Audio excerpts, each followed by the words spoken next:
보살님 오시는겨? 그래, 내 짐작이 맞았구나. 안 그래도 장날이라 네가 여 있겠구나 캤제. 하고는 안으로 들어서니 앉아있던 대포 아줌매도 신발 한쪽에 발을 꿰고 엉덩이를 든다. 어서 오이소 보살님. 아이고, 날은 좋은데 어째 오늘 장사가 영 안 됩니다 우리는. 내도 장날이라 사람들이 좀 올라나 했지만 오전에 혼사 날짜 받는 사람 하나뿐이다. 그래도 궁색한 얼굴도 염려스런 얼굴도 아니다. 늘 그렇게 오늘이 아니면 내일이지 하고 이것이 아니면 저것이겠지 하고 안 되면 팔자겠거니 하고 사는 털보무당은 실은 바람에 날리는 개털이나 속빈 강정처럼 산다.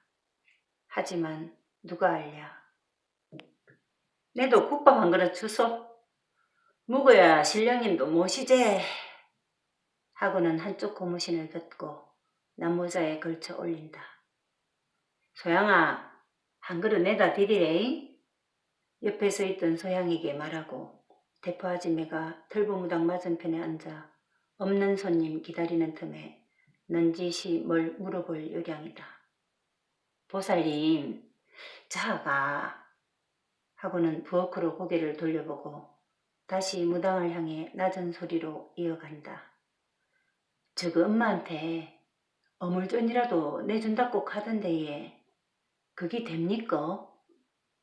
사실이냐고 묻는 말을 되느냐 안 되느냐로 묻는다. 대포 아줌의 얼굴을 멍하게 쳐다보던 무당은 되고 안 되고가 어디 있노? 벌써 된기라. 하고는 버선을 툭툭 털어낸다. 대다이 뭐가 벌써 됐는겨? 의아한 듯 묻는 대포 아줌매다. 다시 잠시 뜸을 들이고는 무당이 양손을 탁자 위에 올리고는 상체를 대포 아줌매 쪽으로 굽히면서 말한다. 아줌매야, 팔자는 타고난디. 자가 핵교를 갔으면서 도포를 입을 아고 물건을 달고 났으면서 천하를 호령할 아다. 비록 지금 가진 것도 아는 것도 기댈 것도 없어도 다 타고난 팔자 때문에 자는 앞으로 크게 될 아다. 대포 아줌매의 열린 입이 닫힐 줄 모르고 눈은 왕방울처럼 크다. 들보무당이 이런 말을 하기 전에 잠시 뜸을 들이며 생각한 것은 어느 날 밤 스산한 초저녁인가 바로 대포집 앞 포구에서 있었던 둘만의 만남이었다. 그날 저녁 어두운 바닷가에서 소양이 18 닿지 않게 다부진 말을 남기고 자기만 덩그러니 남겨놓은 채 돌아선 것을 머리에 떠올렸던 것이다. 무릎 모으고 머리 조아리는 사람들만 보아온 털보무당으로서는 그 당찬 소양의 행동에서 찬 바닷바람의 추위가 아니라 소양의 몸에서 나오는 서늘함을 느꼈기 때문이다. 소양이 국밥과 열무김치를 들고 나와 탁자에 올리고 수저도 가지런히 놓아주자 대포 아줌매는 선잠에서 깬 듯한 얼굴로 소양을 보며 말했다. 야야, 아이고 너그 엄마는 뭘 보고 댕기는지. 사람들이 일이 없으이 살기 있겠나? 손님도 없으이 네가 함 찾아봐라. 여는 내가 있으이. 소양을 내보내고 무당에게 더 들어볼 요량이다. 소양은 그라면 지가 퍼뜩 갔다 올게 예? 하고는 꽁지머리를 달랑거리며 나간다. 자가 정말로 그리 좋은 사주를 가지고 나십니까? 하고 묻는 대포 아줌매를 무당은 무시하듯 대답도 없이 수저로 국밥을 입에 퍼넣는다. 대포 아줌매는 대답 없는 무당의 행동이 두말할 것 없이 그렇다는 대답으로 여기며 허리를 쭉 펴고 상체를 뒤로 젖히며 내도 자가 야무지다고는 생각했지만서도 하면서 30만 원의 거금을 머리에 떠올린다. 20여 년 넘게 장사를 했지만 겨우 논 2마지기 사놓고 쌀 2가마 도지 받는 것 하고 장터에서 이자놀이하는 현금 10여만 원 빼놓고는 아무것도 없는 자신에 비하면 머리에 피도 덜 마른 아이가 어떻게 그런 돈을 마련하여 애미에게 전빵까지 차려줄 일을 진행하는지 정말로 하고 탄식하며 열린 문으로 출렁이는 바다를 하염없이 보다가 자신의 떼꼬작물처럼 치마를 보듬어 안고 다리를 세우며 보살님네 자가 지보고 저거 엄마 전빵 하나 잡아달라쿠던데 보살님이 하나 봐주이소. 입에 남은 고기 덩어리를 씹어대며 무당은 그래? 그렇지. 이번 참에 가면서 그기야 되지. 그러고 내가 보이께네 아침에 있는 여 이트도 괜찮다. 아침에 옆에 빈 전방 하나 있으면 하나 말해봐라.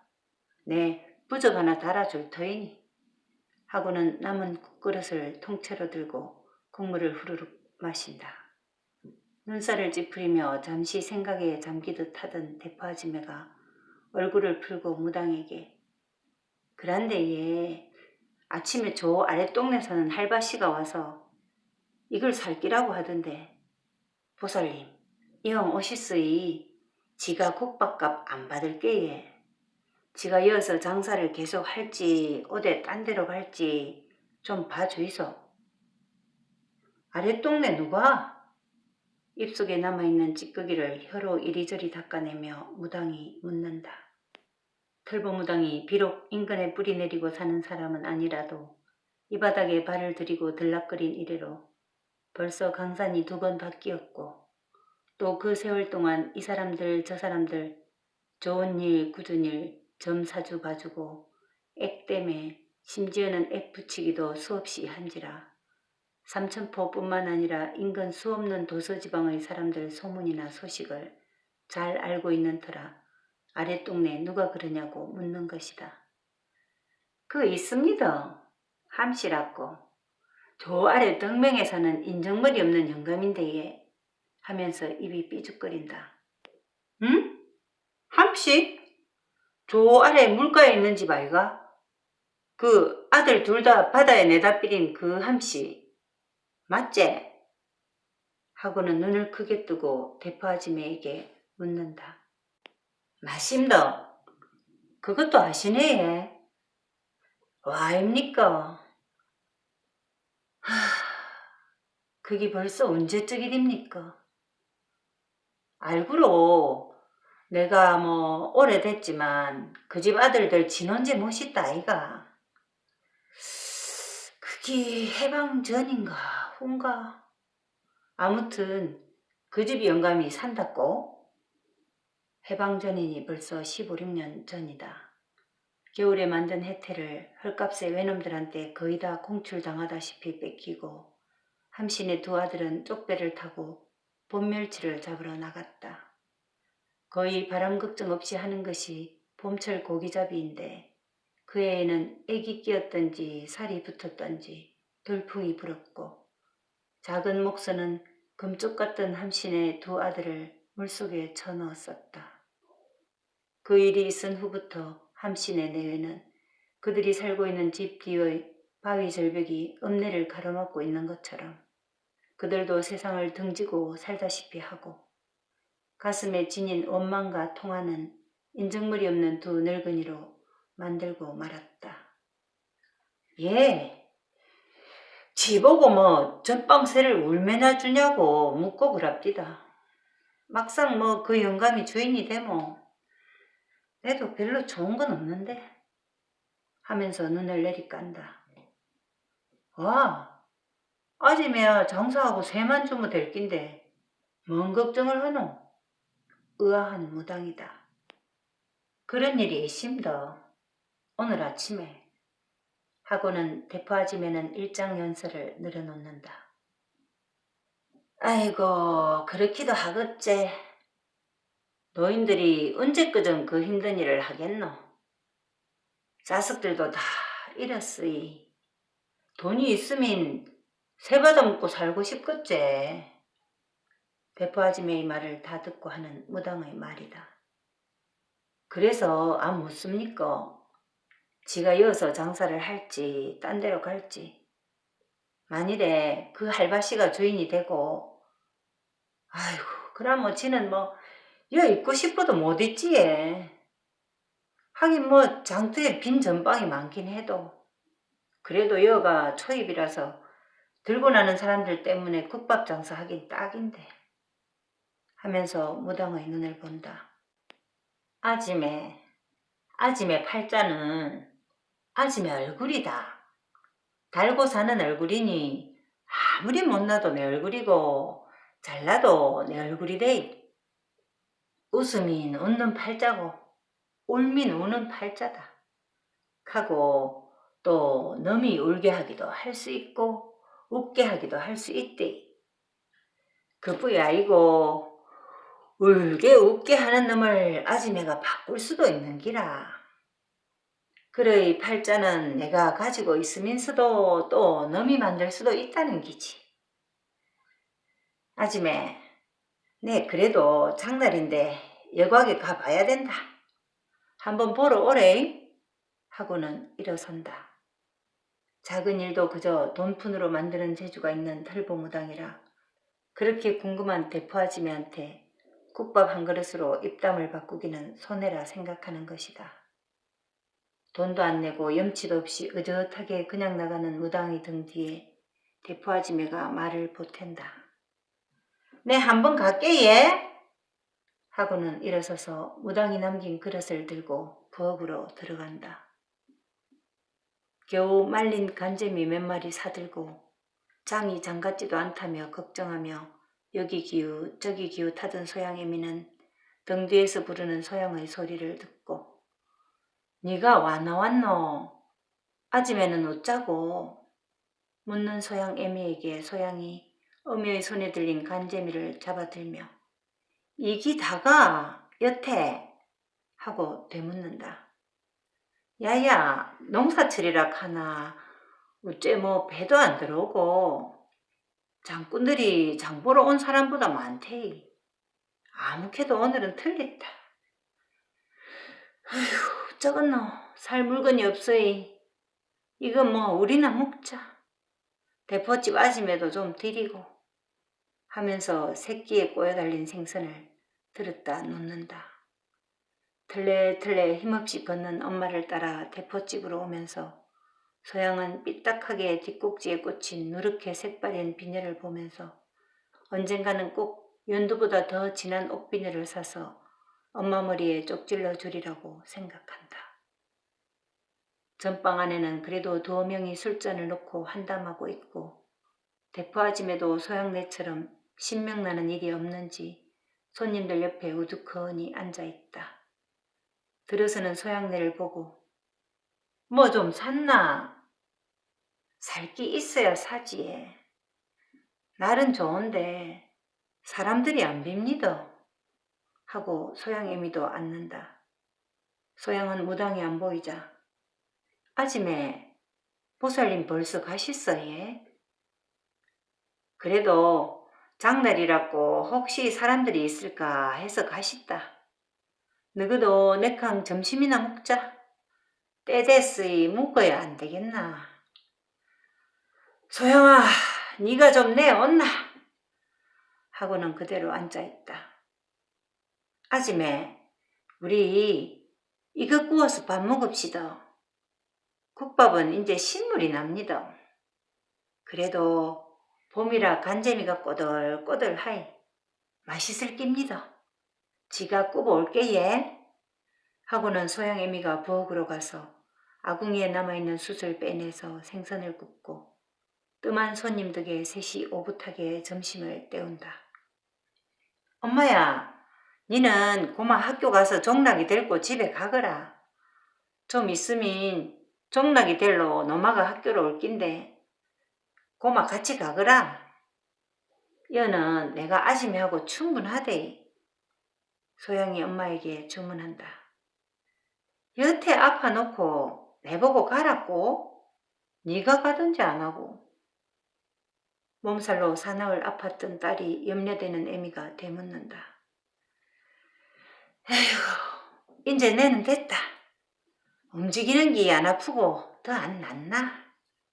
아참, 그거 아지매가 함신의 돈 받아줬다 하면서 주머니에 들었던 돈을 꺼내 엄마 앞에 놓는다. 어이? 아지매가? 아이고, 그 고래 힘줄보다 더 질긴 돈을 받았단 말인겨? 소양어미가 한껏 놀라 돈을 손으로 집으며 대포 아지매를 환하게 쳐다본다. 한바탕 소양의 싸움 장단이 널리고 세 여자들은 웃고 손뼉치며 생각지 않던 돈이 생긴 것에 대포 아지매는 손님 없는 장날 장사의 시름도 잊고 소양어미는 장사갈 물건도 사지 못한 걱정마저 잊었다. 소양의 얼굴은 한결 생기를 찾은 듯 보인다. 대포 아지매도 거들어 소양어미는 학교로 종락이를 데리러 가고 점심때가 지나가고 있는 전방 안은 휑하니 소양과 대포 아지매만 남았다. 소양아, 너가 엄마가 내하고 이웃해서 저 옆에 옹기전 바로 옆에다 어물전을 하면 참 좋을 낀데. 모르겠다. 아침나들에 왔던 그 함씨네가 만일 이 전빵들을 사삐면 내도 뭐 딴 데로 가야 할 끼다. 저 안에도 빈 전빵들이 있으니 뭐 가는 기사 애로운 일이 아니지만 귀찮다 아이가 하면서 소양을 쳐다본다. 그렇네 얘. 와 갑자기 그 사람들이 나섭니까? 눈이 셀쭉해지고 입을 삐죽거리며 생각지 못한 걸림돌을 만드는 함신애가 미운 소양이다. 지 돈 주고 지가 하는 지랄이니 뭐 그 기사 뭐 내 상관 안 하지만 뭐 에휴 해필이면 그래 와 여보고 하고 또 소양을 쳐다본다. 어떻게 되겠지 하는 것이 대포 아지매의 마음이다. 소양도 마찬가지다. 지금 당장 수중에 든 돈은 없으니 그저 말뿐이다 싶어서 더 이상 할 말이 없지만 제3 대포 아지매한테 당부한다. 아지매요, 지는 그저 아지매만 믿습니다. 우리 엄마는 장사를 잘 모른다 아닙니까? 아지매가 옆에서 좀 많이 거들어 주이소. 애처로운 표정을 지으며 소양이 말한다. 파장이 되어가는 오후가 시작되고 술손님 2명이 들었을 뿐 대포 아지매 집은 한산하다. 털보무당이 공짜국밥 한 그릇을 점심으로 때우고 휘적거리는 느린 걸음으로 장구경을 한바탕 돌았다. 포목점에서 눈에 띄는 연두색 비단이 마음에 들기도 하고 신발가게 선반 제일 위에 놓인 가죽으로 지어진 구두도 마음에 들기도 한다. 양장도 마음에 들고 비올 때 쓰는 우산이 아니라 햇빛 날 때 쓰는 꽃무늬 잘 입힌 양산도 마음에 든다. 그래도 장날이니 혹시나 자기를 기다리는 손님이 있을지도 모르는 일. 무당은 여각으로 돌아왔다. 자기가 묵는 방 앞에 흰 고무신 2켤레가 있다. 하나는 여자 것이고 하나는 남자 것이랬다.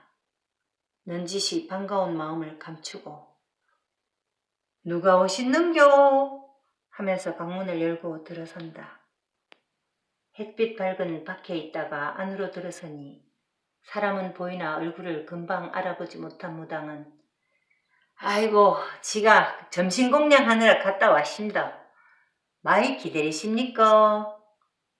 하며 아래쪽 자기 자리로 걸음을 옮기다가 그제야 앞에 사람이 시야가 들어온 듯 아니 이게 아지매 아닙니까? 라며 놀라는 표정으로 한켠에 서있던 함씨 부인을 반긴다. 함씨는 그저 엉덩이만 옆으로 돌려서 자리를 잡고 부인도 앉으며 답한다. 예, 그동안 보살님도 잘 계시십니까? 오랜만입니다. 말은 하지만 뭐 그리 반가운 사람들끼리의 만남은 아닌지라 그저 인사치레다. 죽은 자식들 혼제를 부탁하고 부탁받은 사람끼리니 무슨 인정에 얽매인 사이는 아니다. 아이고, 그게 벌써 10년이 넘었네. 어째 그리 한 번도 발걸음을 안 하십니까 그래? 무슨 반가운 사람이라고 발걸음을 하겠는가? 보면 자식 생각 날 테고 혼재에 들인 돈을 생각하면 속이 쓰릴 지경인데 하면서도 함씨 부인은 사는 기 그리 맨듭디더. 그래도 보살님은 참 곱게 하고 댕기시네 예. 얼굴도 좋으시고 나이로 보면 한참 미치지만 그래도 신통하는 보살이라 함씨네는 말을 하소하며 인사한다. 지는 그저 부처님이 시키는 대로 삽니다. 팔자인데 어쩝니까? 좋다는 겸손의 대답인지 한심한 팔자라는 탄식의 대답인지 애매모호하게 대답하는 무당이지만 부처님을 팔아 신통력을 덧붙이는 것은 잊지 않는다. 그래, 어째 이리 드문 발걸음을 하시는겨? 하고 함씨 안 사람을 보고 또 함씨를 본다. 우거지상을 하고 있는 함씨다. 뭔가 마음에 들지 않는 것으로 봐서 일이 있긴 하다. 무당은 재떨이를 당겨 앞에 놓고는 담배를 찾아 함씨에게 권한다. 영감님, 한 대 태우시면서 말씀해 보이소. 자기도 한 대 입에 물고는 영감 앞이라고 주저하는 기색도 하나 없이 성냥을 그어 붙인다.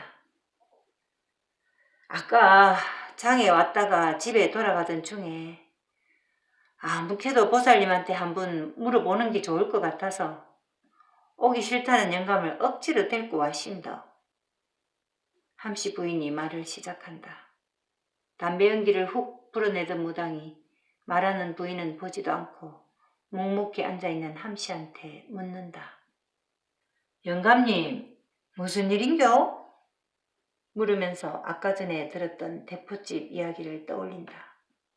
그제서야 함씨가 엉덩이를 당겨 무당의 권련을 한 대 빼서 입에 대면서 말을 한다. 우리가 일하는 기 이제 힘에 붙이 쌓아서 장터에 어물전이라도 하나 낼까 싶어서 전방을 보고 왔심더. 아휴, 이 할마씨가 자꾸만 사도 되는 긴지 보살님한테 물어보자 했싸서. 어설프게 말하는 것이 아주 전형적인 남정네들 태도다. 사실 함씨는 당장이라도 콱 그 전방을 사서 아침에 겪었던 분풀이로 대포집 작부년을 훅 쫓아내고 싶은 심정인데 부인은 생각이 달랐다. 생활의 터전을 옮기는 일생일대의 중차대한 일인데 어찌 덥석 일을 벌이겠는가 하여 씩씩거리며 집으로 돌아가던 영감을 붙잡고 우리 한번 물어나 보입시다 하고 사정하여 이리 온 것이다. 아하, 대포집이 들어앉아 있는 그 전방 건물이구나. 털보무당은 싱긋이 속으로만 웃는다. 이어 무당은 영감님 사주나 주시구려 하면서 담배를 끄고 양반다리로 한껏 퍼질러 앉는다. 함씨도 담배를 끄고는 남은 입속의 연기를 한쪽으로 돌려 불어내고는 신유년 4월 초다셉니다. 신은 축시고 저 지랄맞은 영감이 또 그 알아듣지도 못할 말을 하는구나 하고 무당은 손가락을 펴서 간지를 짚는 척하며 그러이 오래 수가하며 중얼거리자 옆에서 무릎을 세우고 있던 부인이 67입니다 하며 성급히 말해준다. 생월이나 생일 그리고 생시쯤은 그래도 알겠는데 도무지 그놈의 60갑자 얽힌 태어난 해를 말할 때는 늘 속으로 불안한 털보무당이다. 하지만 오늘도 어물쩍 부인의 덕으로 넘어간다. 말없이 한참을 손으로 이리 짚고 저리 짚고 하던 무당이 함씨를 보고 묻는다. 그 터가 어디 있는겨? 이미 알고 있지만 짐짓 모르는 척 물으며 그저 오늘같이 안팎을 다 알고 사람들을 대한다면 얼마나 쉽고 또 용하다는 소문이 자자해질 텐데 하며 그저 즐겁지만 근엄한 표정을 짓는다. 장터 들어오다 첫머리에 국밥집 안 있는겨? 그 옆에 옹기 좀 하고 그 전방 건물입니다. 함씨에게 묻는 말을 부인이 잘 또 대답해준다. 그제야 무당은 부인을 향해 얼굴을 돌리며 아짐에 집을 사는 건 터를 사는 겁니다. 명리대가라는 사람들이 풍수만 가지고 좋네 나쁘네 하지만 사실 명당이네 형당이네 하는 기 다 천지인 삼위조화가 맞아야 결정되는 일. 그 천지인을 음양오행 없이 어찌할 것이며 또 사주 없이 그 음양오행을 어찌 풀 겁니까? 캐서 내는 사주하고 어울리야 그 터가 길택지가 되든 형택지가 되든 한다고 합니다. 하고는 다시 함씨를 보고 축시락했지에 또다시 손가락을 폈다 굽히고 마디를 짚는 신용을 하는 털보무당이다. 한참을 눈을 내리깔고 혼자만 아는 말로 중얼거리다가 서천이라 하며 함시내를 둘러본다. 지금 사는 집에서 저쪽으로 나 있는 쪽으로 옮긴다는 말이다. 다시 담배를 한 대 더 댕기고는 정색한 얼굴로 함씨를 보고 영감님 사주에는 서천은 곧 사거 명당이고 반대로 동천이 생거 명당입니다. 다시 말하면 서쪽으로 가서는 안 된다는 말입니다. 혹시 전에 서쪽에 땅이나 집 사신 적 있습니까? 묻는 말에 또 함씨 부인이 나서서 말한다. 지금 사는 집이야 우리 시부모님이 사시던 집이고 샀다 해야 그 건조대 놓는 터를 사긴 샀지에. 그게 언젠데 벌써 하면서 영감을 쳐다본다. 그렇지. 우리가 뭐 상기라고는 그것뿐이지. 영감의 짧은 대답이다. 하긴 대대로 바다에 명줄 걸고 사는 사람들이었는데 농사 짓지 않는 그들이 땅을 사들일 일이 없고 지금 살고 있는 낡은 집도 몇 대 위에서 지은 것이다. 하지만 유일하게 그들 부부가 산 것이 김발을 널어놓는 건조대를 확장하면서 옆에 딸린 마늘밭을 사들여 터를 꾸민 것이다. 그 터가 집 쪽에서 어느 쪽입니까? 무당은 예전 진혼자 올리던 일을 생각하며 그 집의 설계를 머리에 떠올려 보지만 기억이 희미해서 잘 모르겠다. 집에서 보면 이쪽 아닙니까? 하면서 함씨 부인이 오른팔을 들었다 놓는다. 무당은 답답한 듯이 아지매 밑도 끝도 없이 이쪽이라 하면 어쩝니까? 집을 등지고 하는 말인지 집을 바라보고 하는 말인지를 해야 알지. 이제는 아예 핀잔 주듯 말끝도 놓는 털보무당이다. 함씨가 고개를 갸우뚱하더니 거들고 들어선다. 집에서 보면 서쪽이제? 하고는 부인을 쳐다본다. 그게 언제입니까? 상기? 무당의 질문에 함씨는 다시 고개를 갸우뚱하다가 한참 되지. 한 20년은 되구만. 하고 묻듯이 대답한다.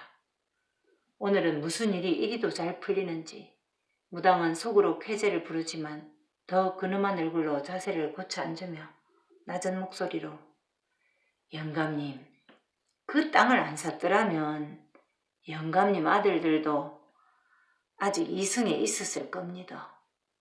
영감님 사주는 절대로 서쪽으로 가서는 안 됩니다. 거저줘도 그런 건 손에 넣으면 안 됩니다. 일갈하고 두 내외를 쳐다본다. 함씨네는 큰 눈으로 서로를 번갈아 보고 말이 없다.